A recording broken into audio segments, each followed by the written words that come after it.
The Agenda with Steve Paikin is made possible through generous philanthropic contributions from viewers like you. Thank you for supporting TVO's journalism. There is rightly a hue and cry when the suggestion of corruption emerges around public figures and sweetheart deals for insiders. So, what about more ordinary transgressions, the kind when someone pays cash under the table for those home repairs or expensive goods? Tonight, how to tackle political corruption and the more run-of-the-mill stuff, too. It's Monday, March 13th, and that's ahead on the agenda.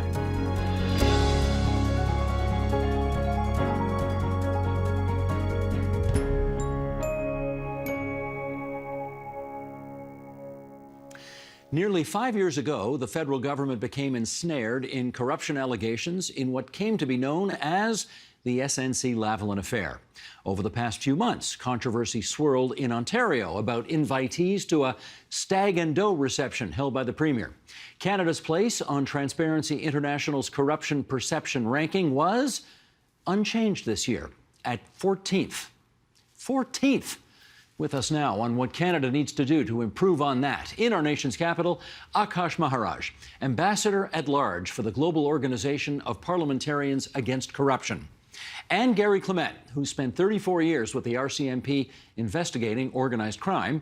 And here in our studio, we welcome James Cohen, Executive Director of the aforementioned Transparency International Canada.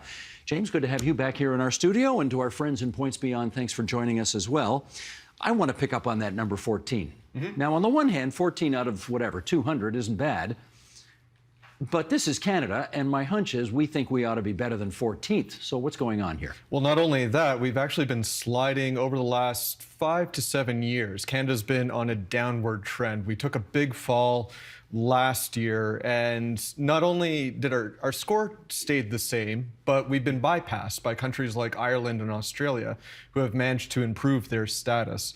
So there are some things that the government is signaling that are going right. So we will get a beneficial ownership registry at the federal level this year.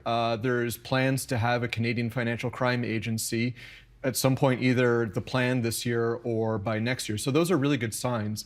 But at the same time, we still see stumbling blocks by the government. So there's continuous ethics scandals or infringements that we see with little repercussions. There's we'll start to unpack some of this as we go along here. Yeah. But Akash, let me get you in here since you keep an eye on things around the world. Denmark is number one. What's Denmark doing we're not doing? Well, in the briefest terms, Denmark is enforcing its laws. Canada ranks very highly amongst all nations of the world for the propriety of our laws. The OECD, the Organization of Developed States, actually ranks Canada as at the top of the list for its laws. That is to say, there is no other developed state in the world that has better anti-corruption laws than Canada. But we are also at the bottom of the OECD's list for the enforcement of our laws. We are a country that is exemplary in saying the right things and even committing those things to the law. But we have a terrible track record in enforcing those laws. Regrettably, the story for anti-corruption in Canada, at least from a political level, is significantly words without deeds. Gary, can I get your view on that as well? Do we really have the best laws in the world? We're just not enforcing them? Well, I think we've got some decent laws. There's no doubt about it. I would agree wholeheartedly. We definitely are not enforcing them. But we've got some huge weaknesses. We've got probably some of the worst whistleblowing laws in the world for, recognized or top 20 countries. We really haven't had effective enforcement on the federal level for a number of years, and I think that is going or contributes to what we're seeing around today, and really contributes to what we're seeing in the area of corruption. I think that's an area where Canada really needs to take a real deep look at itself. Parliamentarians need to take a look at it. We need to fill those gaps, and if not, I can see us sliding even further. Gary, let me pick up on one of those things you mentioned, the whistleblowing laws. What don't we have that we need to have that would make it safer for whistleblowers to shine a light on corrupt practices? Well, essentially, we don't have any protections, especially within the civil service. There's virtually no protection whatsoever. United States has gone leaps and bounds ahead of us. I'm not saying it's a great system, but it's at least gone ahead of us. So what we really need to do is have very committed whistleblowing laws in this country, where instead of people are being ostracized, they need to be patted on the back, because is a lot going wrong in this country. There's a lot going wrong within our civil service, and I think we owe it to Canadians to get it right. I would suspect, James, that a country like Canada ought to be at least in the top 10 on your index. How long since we've been in the top 10? We fell out maybe about 6 years ago. We fell out of the top 10. And what prevents us from returning there at the moment? Well, I think we just need to, not just because it's a number of things, but there's a number of structural things that we need to do. So getting that beneficial ownership registry in place might help us. Whistleblower laws, better access to information laws would definitely help. I think also maybe seeing some repercussions on some of the ethics scandals that have been happening at the federal level. And then we're talking at the federal level, but as you alluded to, the provinces have a role to play in our perception as well. So we need to also factor in what's happening at the provincial level, even down to the municipal level, say the Strong Mayors Act, and is that creating an oversight problem within our cities? We're actually on Wednesday of this week going to do a follow-up on the provincial scene, so we'll stick, if we can, to the more federal look at things now. You talked about the beneficial registry system. Just help us understand, what does that look like? So we've been talking about a beneficial ownership registry for a couple of years in Canada, and we're due to get it this year. So really that just means who is the true owner at the end of a company. You can have company ABC owned by company 123 owned by Bob. Who's Bob at the end of the day? Bob might be a perfectly legitimate business person, or Bob could be a politically exposed person who stole a lot of their wealth from their country and is stashing it in Canada, because it's really easy to do that. So with a registry, it's not a panacea for solving this issue, but it's a desperately needed tool that we haven't had. Okay. Akash, corruption, when we talk corruption, I suspect people think first and foremost about politicians on the take. I think there's probably too many Canadians already who think that people get into politics so they can be closer to the trough, as it were. That may be fair, maybe an unfair allegation. What are your thoughts on the presence of sort of that much corruption around our political elites today? It's a somewhat complex story, because I don't think it's the case that large numbers of politicians are becoming tremendously wealthy as a result of their public service. That would be a facile and largely inaccurate representation of the facts. Instead, it's more a case where corruption in the political process involves wealthy and powerful groups within society being able to take advantage of a weak legal structure to use Canada as a base of operations. Interestingly enough, it isn't always the case that those corporations and organizations exploit Canadians, but instead that they exploit Canada as a jurisdiction to commit acts of fraud and corruption around the world. That is a significant problem for us as Canadians. To give but one extreme example, or one very telling example, the World Bank has a prescribed list of about 250 corporations that are not allowed to touch any project that is being funded by the World Bank. These are some of the most corrupt organizations in the world on that list, run by some of the most despicable people on the planet. Of the 250 companies on that list, 100 of them are Canadian. And that, I think, is something that should not make us as Canadians proud. Can I just follow up with this? It's one thing for an unseemly corporation or corporate executive or bad player to ask a politician to do something that's not in the public interest. It's another thing for the politician to actually do that. What, in your experience, prevents politicians from simply saying, no, I can't do that. It's not in the public interest? Well, there are many facets to it. Sometimes it's as simple as the fact that we are a relatively small country, where the relationships between our political leaders and our business leaders are very close, too close, in fact. There's a kind of insidious form of corruption that does not necessarily involve the exchange of funds so much as the exchange of favors or even the exchange of social approbation. But in addition to that, as we're seeing with allegations of interference by the Communist Party of China in the political process, there are severe vulnerable spots in the way our political process operates. And the lower down the chain one goes, the more vulnerable it is. Political parties, for example, are largely unregulated in this country. We tend to think of politics as members of parliament, ministers, the prime minister, but we forget that before those people can occupy those seats, they have to go through their internal party processes. If you can capture that process, then you can capture the political apparatus itself. And as foreign governments are demonstrating to us, it requires relatively little effort, relatively little money, and relatively little influence to be able to take control of party nominations, who's a member of parliament, through parliament, who's a minister, and ultimately what the prime minister can or cannot do. We need, as a country, to be more alert to the fact that while our eyes are transfixed on the prime minister and ministers, they sit upon an edifice that is vulnerable to corruption. Gary, I noticed you smiled when I asked that last question, so I'll follow up by asking you how much of a link you think there is between, say, the criminal netherworld of this country and our elected officials. Well, bottom line is we have become a staging ground for transnational organized crime. A lot of that has to do with the fact that we've got extremely weak federal enforcement right now. I think that's been well publicized over the last 3-4 years. And the fact that politicians, when they take up positions in Parliament, they go in the same as the average system, and they're very naive when it comes to what transnational organized crime groups are, how they operate.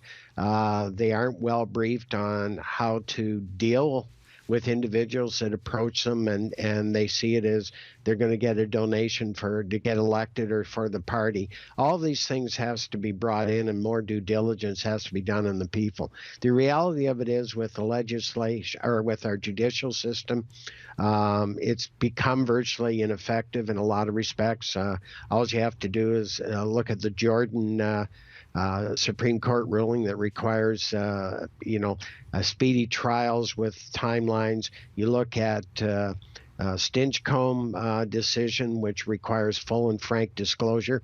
Both of those have resulted in, and you've seen them in the news, most of our major organized crime cases that are large have been turfed out of court. I like to, basically a statement I use now, I think almost that justice has brought itself into disrepute. We really need to get a handle on this and look at it, because what people aren't realizing is transnational organized crime is taking advantage of that. And we have many transnational organized crime groups operating in this country. We talked about the companies that are operating that are on that list. 100 of them are Canadian. That doesn't surprise me one bit, with the fact that we really are doing an ineffective job. And that transcends itself right into Parliament. What you see, I've worked on the Chinese problem since the early 90s. All of what we're seeing now with the relationship with China and the, I would say the impeding in our democracy does not surprise me. The fact that we've got politicians that seem to have far too close a relationship does not surprise me. That's been going on for a number of decades, and that is the reason why we're still sitting where we are.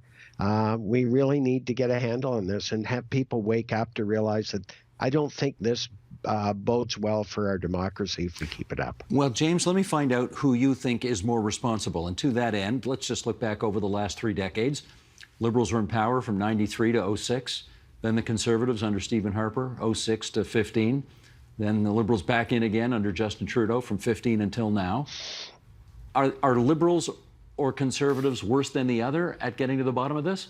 I'm not going to get into the which party is best, because I think there's a number of things about the system's level of corruption. I think that Gary alluded to that a lot of politicians just don't know about the system's levels of corruption or don't care. I mean, we saw ethics issues come up in the last election in 2021, and both the NDP and the Conservatives put on their platforms that they want to enhance penalties for ethics violations, but we haven't seen that come up. Imagine the Conservatives and NDP work together to push a bill like that forward. So sometimes there's talk about wanting to do well, sometimes there is legitimate practice, and a lot of times it's pressure coming from outside. So like the beneficial ownership registry, that's the Financial Action Task Force globally and other actors that are saying, Canada, you have to do this. Remember during SNC-Lavalin, it was the OECD that kind of gave a tut-tut warning to Trudeau about the implications of the Prime Minister's office involved with the Minister of Justice. So sometimes you need that external pressure to either let them know that they've gone too far or even make politicians aware that something is going on. If it's not a partisan thing, then is it the case of whoever's in wants to get away with more, and who's ever out thinks whoever's in ought to be doing way better, but then when the outs get in, they're just as bad? Is that fair to say?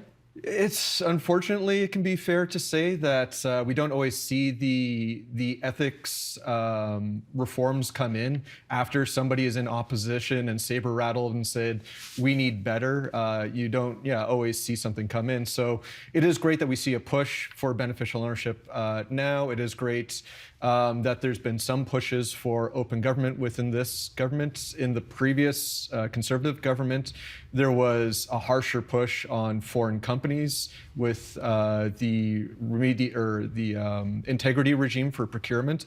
Some say maybe it went too harsh, but it was because the OECD was giving Canada a bad rap that we weren't doing enough. So maybe we went too far in one direction. Akash, let me ask you about the province of Quebec here, because surveys have been done across the country, and apparently the numbers are the highest in the province of Quebec in terms of who's worried the most about bribery and theft of public funds. Quebecers, 77% of them worry. And people who have particularly good memories may remember that more than a decade ago, Quebec was on the cover of Maclean's magazine with the big headline that it was the most corrupt province in the whole country. They didn't like being called that very much, but nevertheless, that's what Maclean said they found. Okay, all these years later, do Quebecers, in your judgment, have a reason still to fear the level of corruption happening in their society? I think all Canadians do. I think the people of Quebec have had what I would call the short of exposure. And that actually is to the good for the people of Quebec. A great deal of the corruption that has occurred in municipal politics and through SNC-Lavalin in particular have hit the headlines in Quebec. And that, I think, is responsible for why the people of Quebec are alert to the presence of corruption in their society or in their province. But that's not to say that that level of corruption isn't widespread across our country. It's largely to say that instead, we are less aware of it in other provinces. The question, I think, for Quebecers is, will they react to what they have learned? The question for the rest of Canada is, will we learn what Quebecers have already discovered? That is one of the greatest challenges for all of us who are involved in trying to fight corruption. That is that in the past, it was enough to expose it, and that sunlight, as they say, is the best disinfectant. But we've now reached a point in history where the average person has become so over-communicated, is so inundated with information, and is so fatigued by outrage that it has become that much more difficult, having exposed them to the fact of corruption, to motivate them to act against it. The hard reality is that you cannot shame the shameless, and we have reached a point in history where our political class has become entirely shameless. Gary, I stand to be corrected on this, but I think in the course of my lifetime watching politics in this country, I think more politicians from Saskatchewan have gone to jail than in any other province for malfeasance. And I guess I'd ask you to follow up on Akash's comments that there may be a perception that Quebec is the worst, but in fact, is it? No, absolutely not. And I think it's when that inquiry, the Charbonneau Commission occurred, I reached out to the provincial government of Ontario and said we should do the same, because believe me, it's bad or worse. And if you don't look, you don't know what you have. And I think British Columbia proved that when with the Cullen Commission. That's in British Columbia. That's correct. The Cullen in British Columbia. Other provinces just haven't looked. And the bottom line is, does it take a public inquiry? We know what the situation is, and there's lots of people out there that can brief government to tell them the gaps. We can tell them where the gap needs to be filled. I just don't think there's a will right now to do anything. we've sort of chugged along with knowing that there's some corruption, knowing that this is existing, in, especially in municipalities and provincial contracts. I mean, organized crime has been involved in a lot of construction for as long as I've been alive and will continue to be because we really don't do a lot about it. Well, I was going to say, I remember when George Drew was premier, they had a royal commission into this, at which Drew testified. I have to restate that a bit. I actually don't remember it firsthand. Believe it or not, I didn't cover that inquiry back in the 1940s. But you're right. This issue of organized crime being involved in the business of the province of Ontario has been around for a long time. James, let me throw a tweet at you that you tweeted at us not too long ago. Okay.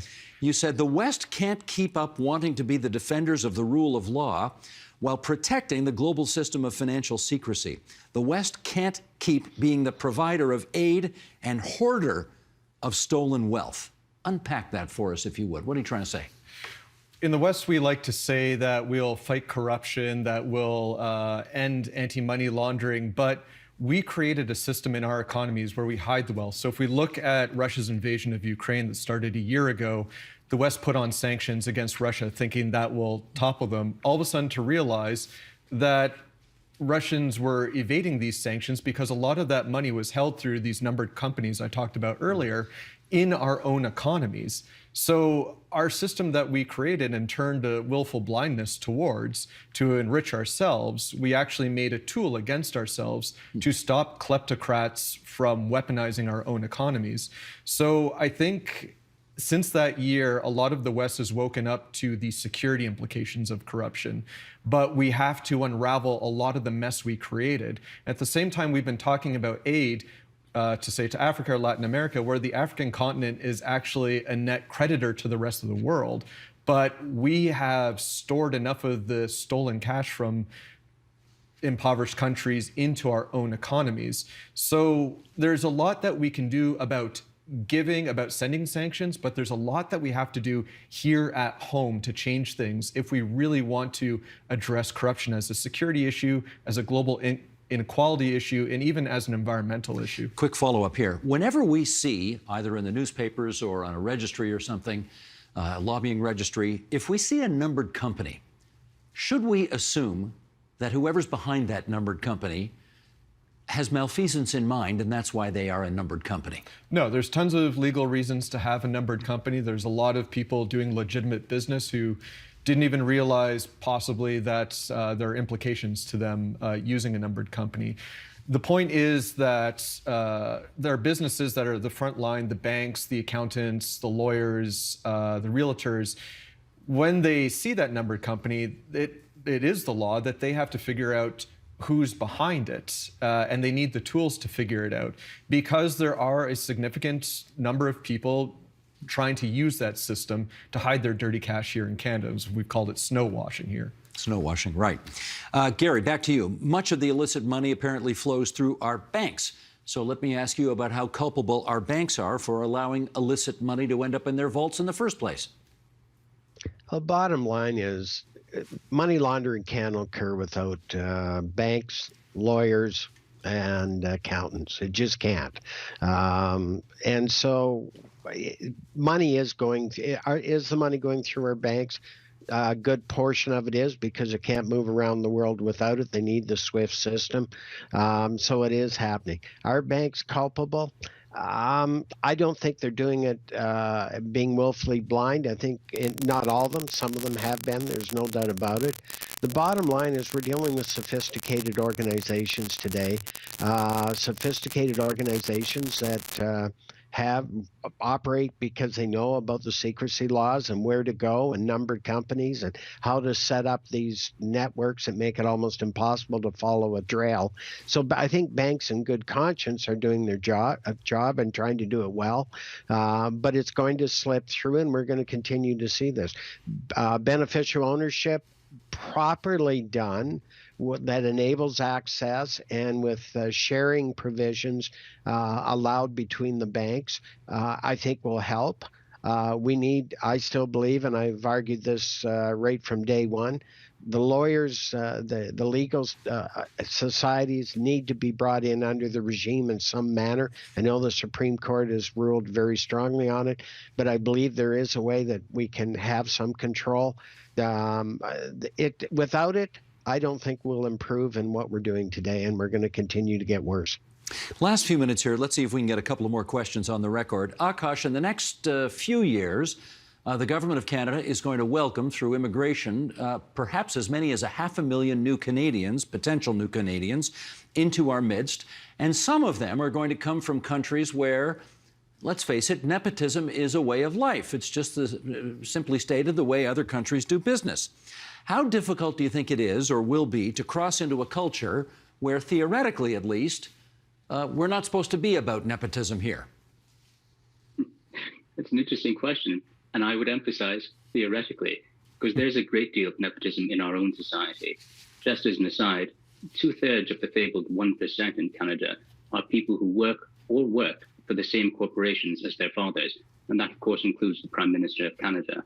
Nepotism isn't a problem just for the third world or the developing world. It's also a problem here. And just as it's fair to ask, if people come from other societies, is it possible that we will have difficulty bringing them into our standards of laws?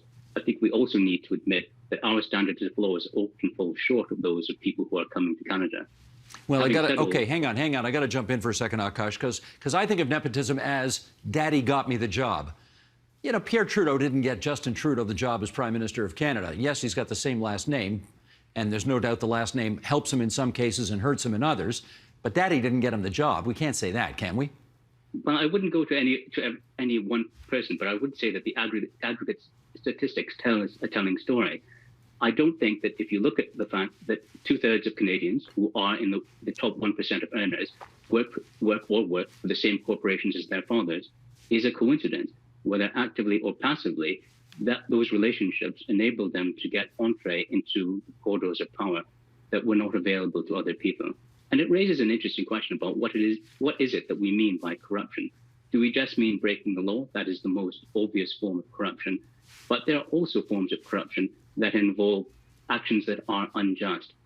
I don't think that Canadians fear that we are becoming a lawless society. I think that Canadians fear that we're becoming a society where the law itself is unjust, where we live in a system where you don't have to break the law in order to prosper in a way that is unfair, because the very structure of our society is itself unfair. This is perhaps not fair to say to specifically to Canadians, but in general around the world. Ordinary criminals break the law, but the world's worst criminals, they make the laws. All right, James, in our last minute here, we heard about better whistleblowing legislation earlier from Gary. Give us one more idea that's on your list of things that we need in this country to make this kind of stuff go away. Well, I mean, unfortunately, we'll never make all of it go away, but we can definitely make things better. I think there is a call out right now for improvements in our ethics laws, at least for the idea that there would be some kind of better repercussions for those ethics. When we only see a couple $100 in charges and no statutory demotion for a minister, it sends a wrong signal to everyone that, well, even if I get caught, it's a slap on the wrist. Do honest mistakes happen? Of course they happen. But when they successively happen and when the leader is successively having ethics violations, we can't just always turn to, well, the voters will decide, because there are so many issues that are on the plate. Sometimes people have to balance, the devil you know with the devil you don't like. Then that's not to make a specific comment on any politician, but any other job, it wouldn't be, oh, let's wait until your performance review. If there's a violation, there's going to be some kind of repercussion. So I think starting with those ethics rules would be something to help out. Gotcha. That's James Cohen from Transparency International Canada. We also thank Akash Maharaj from the Global Organization of Parliamentarians Against Corruption, and Gary Clement, 34 years with the RCMP investigating organized crime, for coming onto our program tonight. Thanks so much. Thanks for having me. Thank you.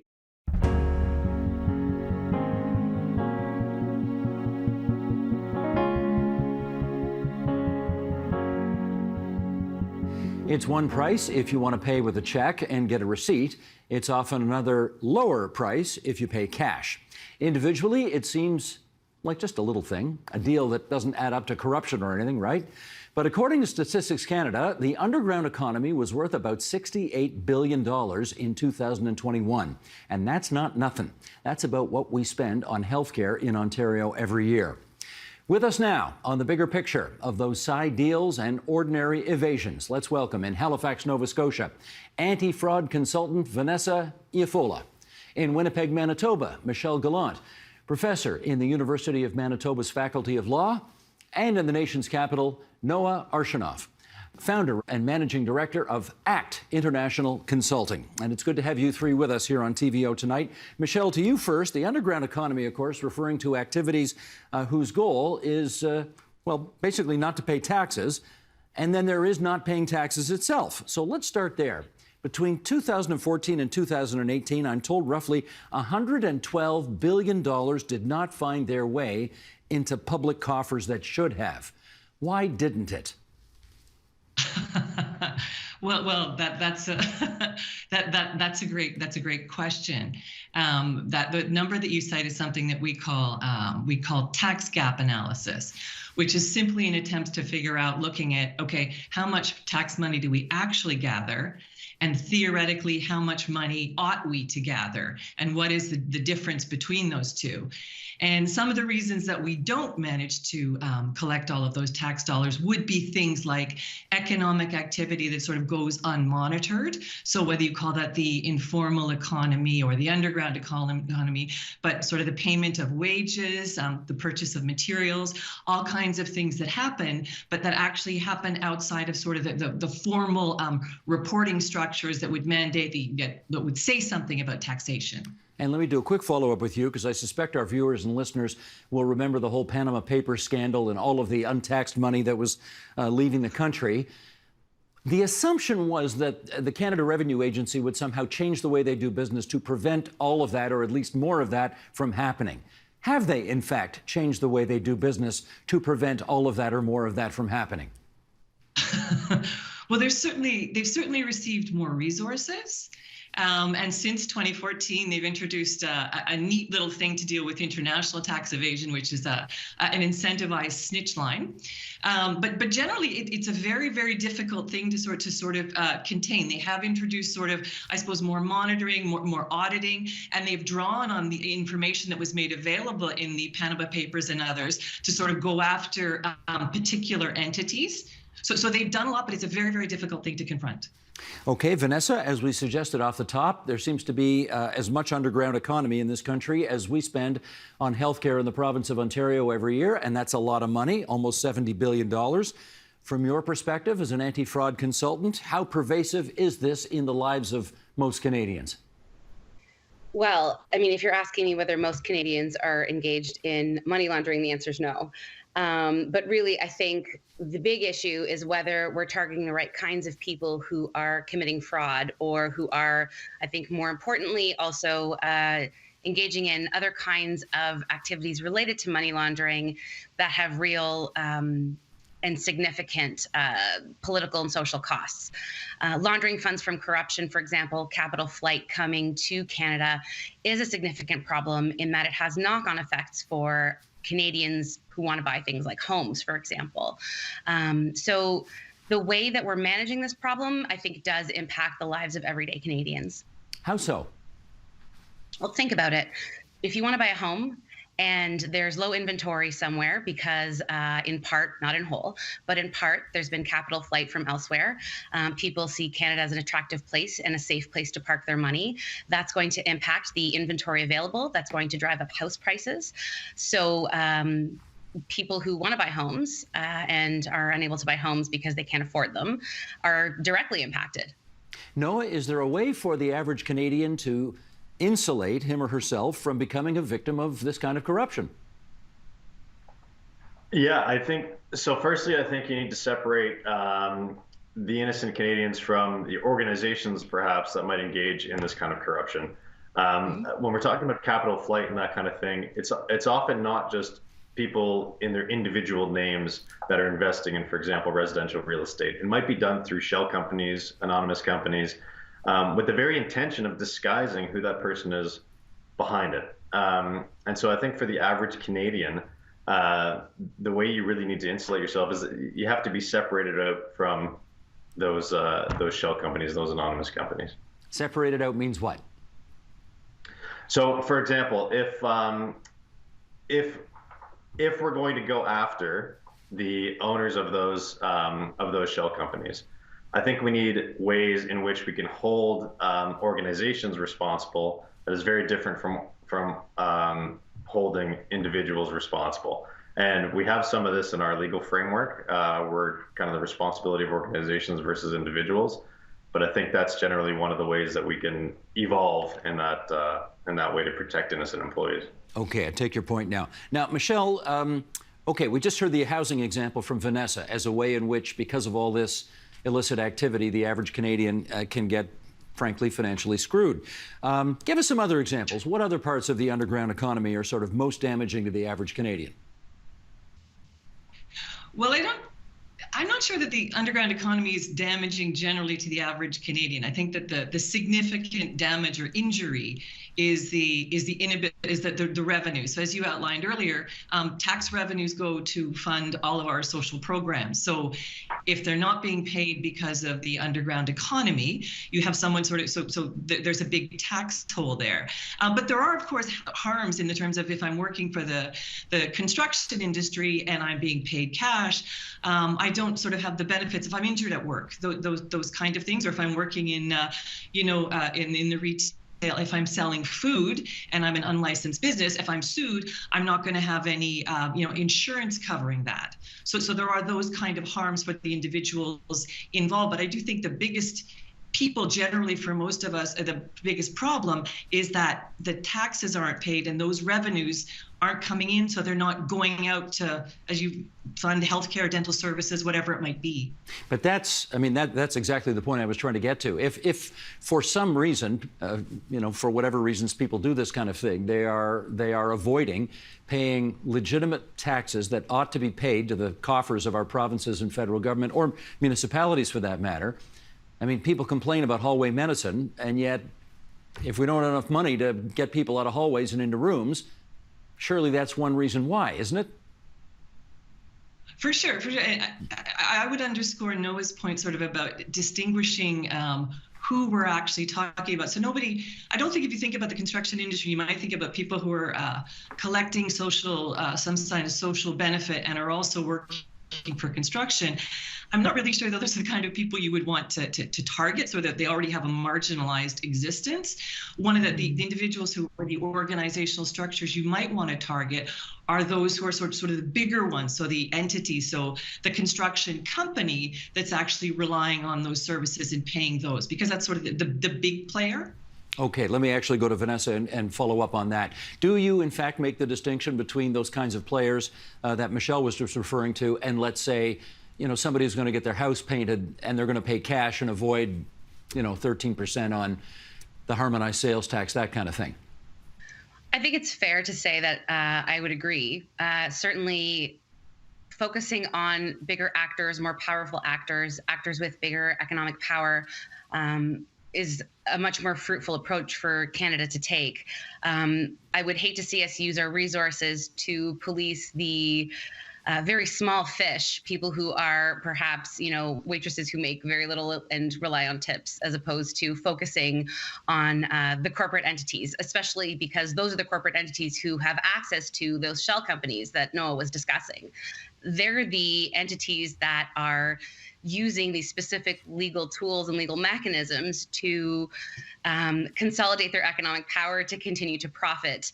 And that's really where we need to be putting our attention. Well, Noah, let's get a sense of how big this really is. I know the Canadian people seem to think it's a big deal because Angus Reid last year surveyed Canadians, and apparently 80% said money laundering is a big or a very big problem for Canada. Are they right? Yeah, all you have to do is look at what's been happening in BC recently with the Cullen Commission that investigated, money laundering in the province. It is a big issue. But I think to my co-panelists' points, I think you do have to go after the big fish. I think going after the little person who's making a little bit of cash on the side is not the way to target it and to change things. For example, the world I generally work in is the corruption world, and there are numerous cases of corruption that you can investigate and prosecute. But are you going to go after the one where $5,000 was transacted, or are you going to go after the one where there might have been $250 million? So it's a bit of sending a signal and disincentivizing by going after the right entities. Well, let me follow up, Noah, because, and again, I'm not alleging anything here, but you say, are we going to go after people who are doing it for $5,000? There's 36 million people in this country. If 3/4 of them are doing it at $5,000 a clip, I mean, pretty soon we're getting up to 8 and 9 figures here, right? Yeah, no, absolutely. No, look, if we were all engaging in it, absolutely it becomes a massive problem. But I think this is where, there's a chicken and the egg reaction here. So when we talk about, it's money taken out of the tax system, there's also the requirement that we have, faith and trust in the tax system. And I think the reason generally Canadians, it works so far in Canada, is there has been that ongoing level of trust. People generally pay their taxes, right? There are, of course, the outliers and the outlying industries that there is more kind of cash under the table. But for the most part, it has worked so far. Well, people generally pay their taxes. But then again, Michelle, I've spoken to numerous finance ministers and treasurers over the years who say every time I hire more auditors, or every time I put more people in either CRA or provincial tax collection, we always find more. And presumably they always find more because lots of people are cheating. Is that not a fair inference to draw? Oh, absolutely. Absolutely. I would sort of make 2 points. One would be, sort of alluded to this, I think most folks engage in what might be called a little bit of tax avoidance, a little bit of cheating. When if you pay someone for services and they say, look, I'll give you a discount if you agree to pay cash, I'm not necessarily doing anything wrong by paying them, but I certainly am contributing because there's a very good chance that they're accepting that because they're not going to pay tax on. So that's one piece. A second piece would be Noah's piece, what he's mentioned here about a compliance culture. We generally in Canada have what's called a compliance culture, meaning that it relies on us to disclose our information. There's some policing through financial institutions and others, but generally we have to share that. So we have that in place. But when you look at what's happened, and you noted at the outset some of these scandals and things which disclose sort of large-scale financial activity that's kind of in a hidden economy or evading taxes, that to my mind, it really erodes our interest sort of, or our trust, as Noah said, in that actual financial system. I'm going to look at myself and say, really, am I the problem here? Should I, disclose these $100 in income when I'm actually aware or have knowledge of these much larger individuals or larger pots of money, and they're not doing it? Well, okay, let me do one more follow-up with you, which is to say, do you think there's this, and we don't know how much cheating's going on, right? We don't know what percentage of the population is doing it. But do you think that there is as much activity in the black market because taxes are too high and people are therefore sick of paying taxes and this is the way they get around it? Or, which came first, chicken or the egg? Or are people doing this because taxes are too high, or are taxes so high because so many people are doing it? Well, everybody always thinks taxes are too high, right? There's not a single person who is happy when tax rates go up or new taxes imposed.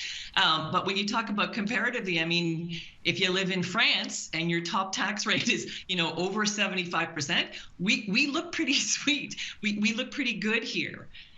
So sort of comparative, I mean, you can also look at, at Norway, Sweden, some of those Scandinavian countries where they generally would have higher tax rates than we do. If you look south, you think differently. You think, well, their tax rates are lower, except then you have to look at things like, well, their tax rates don't cover healthcare, right? They have an additional piece. So I think that for sure, every time there's a tax increase, we respond and we claim, that's a bad thing. We use it as a political tool. We say lower taxes and people will vote for me. Those are sort of the realities that you confront in this area. Gotcha. Vanessa, you put this up on Twitter, and I want to read this for everybody because, it was pretty funny, I thought. It seems our public authorities have about as much commitment to policing financial crime as my Tinder dates have to a long-term relationship. Why do you think that is? I hope you're not asking me about my Tinder dates. No, ask about the other one. I know. I mean, there are a number of reasons, Steve. I think that Oh, geez. There's a question of, but the question of political will comes down to a bunch of different factors. Investing in things takes money, takes effort, has to be sustained. And I think many police services, many different governments will do, as Michelle said, that whole, like, if you vote for me, I will do this. And I think there's a strategic politicking that happens that makes it easier to have short-term projects that are undertaken, for example, with the RCMP, as opposed to making a long-term investment in the issue. The other thing I think as well is that there are issues with respect to sharing information, cooperation. People have, or agencies rather, have turf wars. And I'm hopeful that the upcoming Financial Crimes Agency of Canada will resolve some of those issues. Time will tell. But so far it hasn't been executed, I would say, in quite the way that I'd like to see it. Yeah, Noah, let me get you to follow up on that. And again, I'll use another quip here because you've heard the expression, you know, the Maytag repairman who sits around all day because Maytags are so good. And, you know, the guy sits there and doesn't have anything to do all day. Now, if you've been audited, you don't feel that way about CRA. But there's lots of people, I guess, who have made the comment that our CRA folks aren't really pursuing this with the kind of diligence that they ought to be. What do you think? Yeah, well, you know, to follow up a little bit on, I think what Michelle was saying, it's the same theme, right? Every law is only as good as its enforcement, and unfortunately, we don't have the resources to enforce everything about every law. You have to pick and choose at some point. And so when we go back to kind of thinking about taxes and tax avoidance and tax evasion, I think we tend to look at it through that calculation of like, what's our tax rate? We give it a number. I think the reality, though, is the way people think about it and how they get involved, maybe in underground economy, is more looking at the value for services that you receive based on your taxes.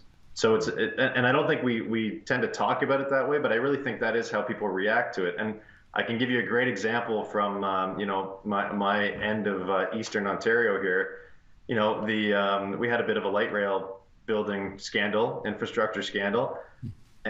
Which kind of highlighted a fair bit of mismanagement in public funds. And the problem with those scandals is that that's how you lose public trust in the system of taxes. So if now I'm looking at what services did I receive, well, they don't look great. Gotcha. Michelle, I wonder whether there are unacknowledged benefits to money laundering, which might explain why there's a lack of diligence in going after this. I don't know. You tell us. Absolutely. Absolutely. When you tell me Vanessa's earlier point about the housing market, and sort of when you think about the housing market in British Columbia, you know, the value of those houses, people sold those homes.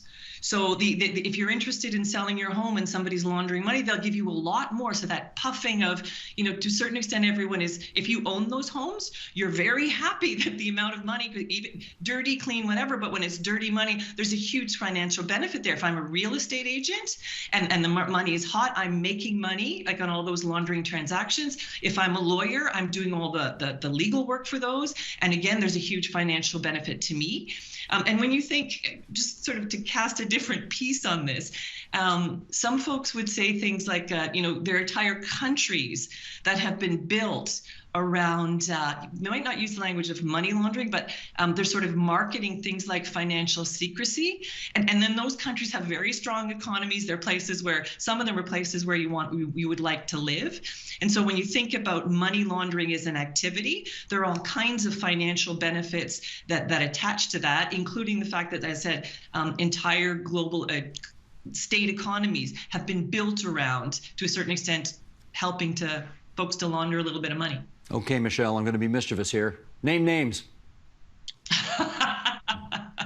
Well, there's the obvious one.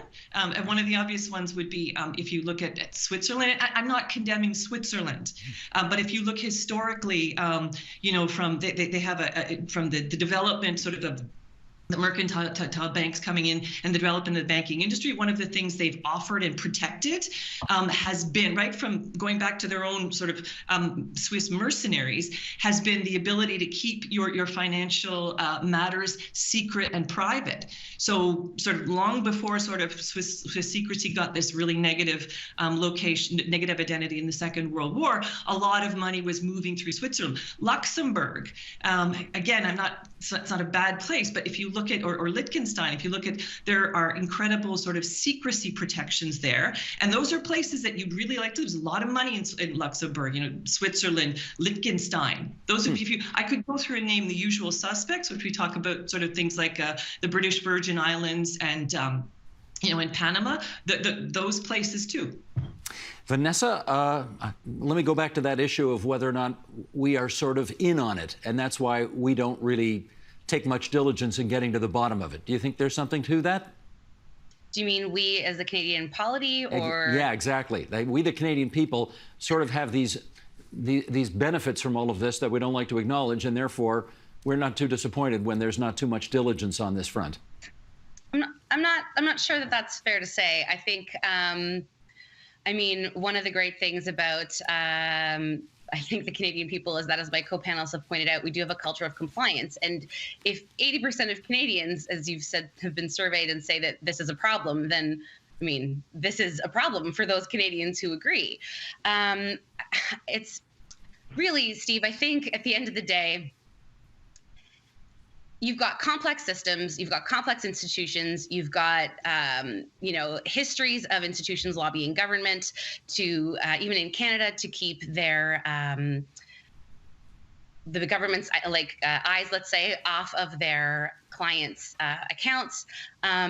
There's a whole bunch of layers to this problem that make it very difficult to come to a conclusion about why it is the way that it is. I can say, though, that Canada does have a very poor record of prosecuting these crimes. And again, there are institutional reasons as well. Even Crown attorneys, and I'm not condemning this practice, but Crown attorneys make reasoned and specific decisions about what they're going to actually take to trial. So if you've got the choice between a money laundering charge and a predicate offense charge, whether it's tax evasion or drugs, you're going to take the sure win. And so all of these different factors combine and lead to our, shall we say, Maytag reputation. Got it. Noah, I've seen you quoted as saying that the Russian invasion of Ukraine led to an increase of, quote, resources going to anti-corruption activities. What kinds of new measures are being considered? Yeah, no, I think it fits perfectly well with what you previously asked. And I think that's the, I don't think it's a lack of diligence that was necessarily the problem in Canada. I think it was complacency. And I think it still is a little bit complacency, but clearly that has changed, I think, since the Russian invasion of Ukraine. For example, there was a very soft promise to institute a beneficial ownership registry previous to that invasion. Ever since, that timeline's been moved up to, the promise has been that it'll be in place by the end of this year, the end of 2023, we'll see. But those are some examples that this is more on kind of the front burner now. And I think that invasion has really brought to light and put corruption in the spotlight, where before maybe we could afford to be more complacent about it and not pay as much attention, but now it's on the international stage. Mind you, Vanessa, having said that, I looked at some numbers on this, and apparently over the last decade, the share of the underground economy in Canada has gone, it's basically constant, something between 2.7 and 2.8%. Constant over a decade. So what does that tell you? Well, it tells me that, it could tell me a number of things. Depends on where the measures are coming from, Steve. As you've pointed out, every time the CRA gets more resources, they're able to uncover more activity. If they're spending more time uncovering more activity, that's going to drive those numbers, regardless of what we might be doing in other places to curtail that growth. So it's telling me that things are constant. It's telling me that people are either coming to Canada and using Canada as a place to avoid paying taxes, or that maybe there are some Canadians who are doing that here as well, and that the appetite for that likely hasn't changed. Michelle, President Joe Biden says for every dollar he puts into fighting fraud, taxpayers get back $10 in return. Any idea if those proportions are the same here in Canada? No, I certainly don't. I certainly don't think so. I think to a certain extent, yes, putting dollars into these things is a good idea. I'm not sure what your return on investment is. I would note that tax law and the CRA is one of the areas of federal activity and provincial activity, because there's provincial taxes obviously, that actually generates revenue, right? So it's important that it be stocked to provide that. But on the other side, so rather than talk about sort of enforcing tax norms, as I think Noah alluded to, we have some new tools. We have a lot of tools that we could use, and we don't use them outside of the tax context. So, it's simply note that, we actually have some regimes which will allow us to do things like bring a civil action and forfeit the proceeds of corruption, or the proceeds of drug, or the proceeds of tax evasion. But we don't regularly use those tools. We use those tools for drug crimes, for drug activity, but we don't use them to sort of enforce the law against other kinds of underlying criminal activity. Noah, we're down to our last minute here, and I want to ask you, is it possible to imagine a Canadian economy that doesn't contain an illegal underground economy as well? No, you'll see my pessimistic side here. To get to zero, no, I don't think so. I think it's part of human nature, but I think we need to limit the ability for people to participate in that. And I think disincentivizing it is the way you go. Well, good luck to the three of you in making it happen. And we're grateful you spent some time with us here on TVO Tonight. Vanessa Iafola, the anti-fraud consultant in Halifax, Michelle Gallant, professor in the Faculty of Law in the University of Manitoba, Noah Arshinoff, founder and managing director, ACT International Consulting. Thanks a lot, you three. Thank you. Thank you.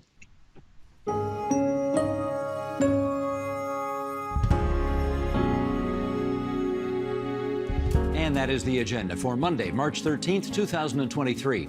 Police in Ontario recently arrested several people in what they described as a criminal labor trafficking operation. Tomorrow, why there's concern that it was far from an isolated incident. I'm Steve Paikin. Thanks for watching TVO, for joining us online at tvo.org, and we'll see you again tomorrow. The Agenda with Steve Paikin is made possible through generous philanthropic contributions from viewers like you. Thank you for supporting TVO's journalism. The Agenda is always on. To catch up on conversations from this week or any week, visit our website, tvo.org/theagenda, or our YouTube page at youtube.com/theagenda. It's all there for whenever you want to watch.